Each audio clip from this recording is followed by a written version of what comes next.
আনিসুর রহমান জিকো একটা সময় ছিলেন জাতীয় দল ও ক্লাবের ফার্স্ট চয়েস গোলকিপার। জাতীয় দলের জার্সিতে খেলেছিলেন ৩০ ম্যাচ। ২০২৩ সালে নির্বাচিত হয়েছিলেন দক্ষিণ এশিয়ার সেরা গোলরক্ষক।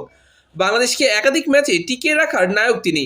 শক্তিশালী ইন্দোনেশিয়ার মাঠে ড্র করা, সাফি কুয়েতকে ৯০ মিনিট গোল করতে না দেওয়া, কম্বোডিয়াকে হারানো, কাতার, বাহরাইন, তুর্কমেনিস্তানের সাথে উড়ন্ত পারফরমেন্স, সব মিলিয়ে তিনি দেখিয়েছিলেন একজন গোলরক্ষক কীভাবে ম্যাচে পার্থক্য গড়ে দিতে পারে। তবে এর পরের গল্পটা একেবারেই হতাশার। এফসি কাপের ম্যাচ খেলে মালদ্বীপ থেকে ফেরার পথে জিকো আটক হলেন মাদক কাণ্ডে। বাফুফে থেকে দেওয়া হলো লম্বা সময়ের নিষেধাজ্ঞা। সেই নিষেধাজ্ঞা কাটিয়ে জিকো ফেরার পর আবার পড়লেন ইনজুরিতে, থাকলেন মাঠের বাইরে। লম্বা সময় খেলার মধ্যে না থাকায় বাদ পড়লেন জাতীয় দল থেকে। অন্যদিকে ক্লাব পর্যায়ে জায়গা হারালেন শ্রাবণের কাছে।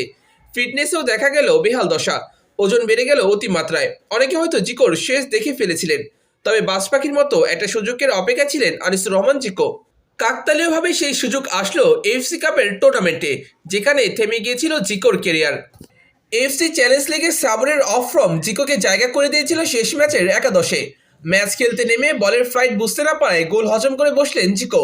ম্যাচ ফিটনেসের ঘাটতি ছিল একেবারেই স্পষ্ট। তবে সেই ম্যাচের পর ঘরোয়া ফুটবলে হয়ে উঠলেন নিয়মিত, পারফর্মও করতে শুরু করলেন। ফিটনেসেও দেখা মিলল উন্নতি। বাংলাদেশ প্রিমিয়ার লিগে বসুন্ধরা কিংসের সর্বশেষ ৬ ম্যাচেই শুরুর একাদশে ছিলেন আনিসুর রহমান জিকো। এর মাঝে ক্লিনশিট রেখেছেন ৩ ম্যাচে। আরামবাগ, রহমতগঞ্জ এবং ঢাকা মোহামেডানের বিরুদ্ধে ক্লিনশিট রেখেছেন তিনি। এছাড়া গতকাল পেনাল্টি আটকেছেন ঢাকা আবাহনীর বিরুদ্ধে। এই ৬ ম্যাচে দিয়েছেন দারুণ কিছু সেভ।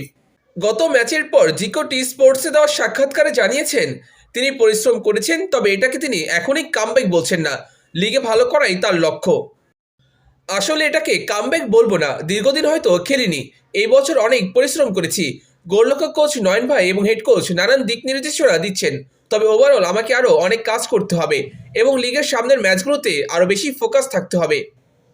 জিকো একটা লম্বা সময় মাঠের বাইরে ছিলেন, সাইড বেঞ্চে বসে সুযোগের অপেক্ষা করেছেন। এখন আবার যখন ক্লাবে নিয়মিত হয়ে উঠলেন, সেই পুরনো জিকোকে ফিরে পাওয়ার ব্যাপারে তিনি কতটা আশাবাদী এবং সেই সাথে কতটা চ্যালেঞ্জ অনুভব করছেন, এ বিষয়ে জানতে চাইলে জিকো বলেছেন, আমি কখনো নিজের ওপর থেকে আত্মবিশ্বাস হারাইনি, একদিনের জন্যও নয়।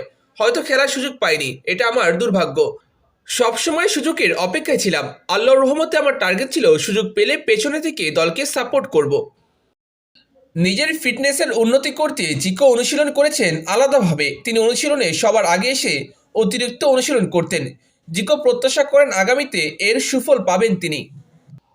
গত মৌসুমে আমি হ্যামস্ট্রিং ইনজুরিতে পড়ি। আমি ২ মাস অনুশীলন করতে পারিনি।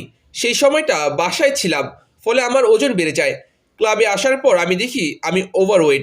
এরপর এই মৌসুমের শুরুতে এমন অনেক দিন গিয়েছে আমি সকাল ৬টা বা ৭টায় মাঠে এসেছি, অথবা মাঠে নয়ন ভাইয়ের সাথে আলাদা অনুশীলন করেছি। ক্লাবের কোচিং স্টাফরা আমাকে সাপোর্ট করেছে। আমি ট্রেনিং করতে মিরপুরের একটি পার্কেও যেতাম। একা অনেক কষ্ট করেছি। আশা করছি এই পরিশ্রমের ফল আমি সামনে আরও পাবো। জিকো সমর্থকদের ধন্যবাদ জানিয়েছেন। কামব্যাকের জন্য দর্শকরাই তাকে সবচেয়ে বেশি অনুপ্রাণিত করেছে, এমনটাই মনে করেন তিনি। আমি দর্শকদের সাপোর্টের প্রতিদান কোনোভাবেই দিতে পারবো না। ক্লাব হোক বা জাতীয় দল, তারা সর্বদাই আমাকে সাপোর্ট করেছে। আমাকে কামব্যাক করতে তারা সবচেয়ে বেশি অনুপ্রাণিত করেছে। আনিসুর রহমান জিকো নিজের এই ফর্ম ধরে রাখতে পারলে জাতীয় দলে দ্রুতই ফিরতে পারবেন। জিকোর এখন লক্ষ্য হতে হবে ২টি বিষয়: ভালো পারফরমেন্স করা এবং ফিটনেসে আরও উন্নতি করা।